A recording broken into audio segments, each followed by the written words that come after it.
Hello, and day one on the buy. And this channel we're going to be teaching Igbo language. So today we're going to be doing the numbers. Onu Ogugu Igbo. So here with me is Chidendo.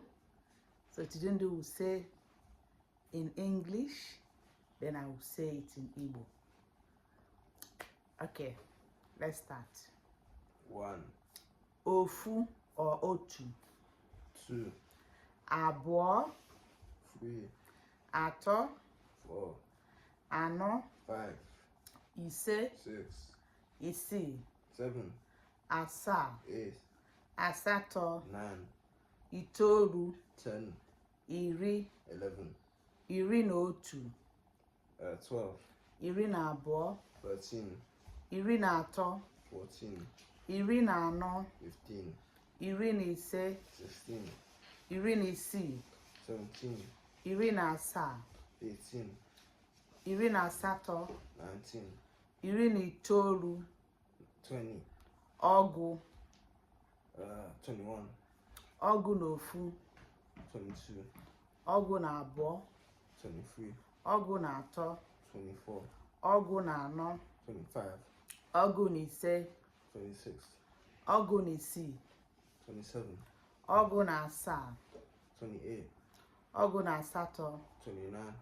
ọgụ na itoolu, 30, iri atọ,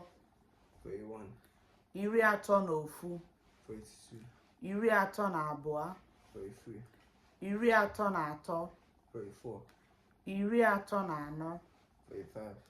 iri atọ na ise, 36, iri atọ na isii, 37, iri atọ na asaa, 38, iri atọ na asatọ, 39, iri atọ na itoolu, 40, iri anọ, 41, iri anọ na ofu, 42, iri anọ na abụọ, 43, iri anọ na atọ, 44, iri anọ na anọ, 45, iri anọ na ise, 46, iri anọ na isii, 47, iri anọ na asaa, 48, iri anọ na asatọ, 49, iri anọ na itoolu,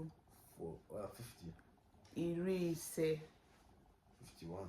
iri ise na ofu, 52, iri ise na abụọ, 33, 53,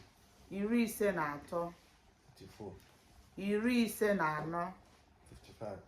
iri ise na isii, 56, iri ise na isii, 57, iri ise na asaa, 58,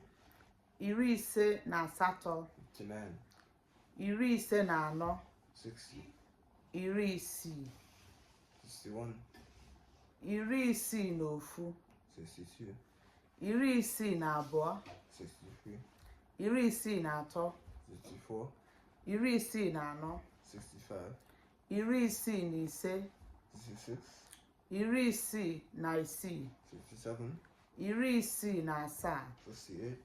iri isii na asatọ, 69, iri isii na itoolu, 70, iri asaa, 71, iri asaa na ofu, 72, iri asaa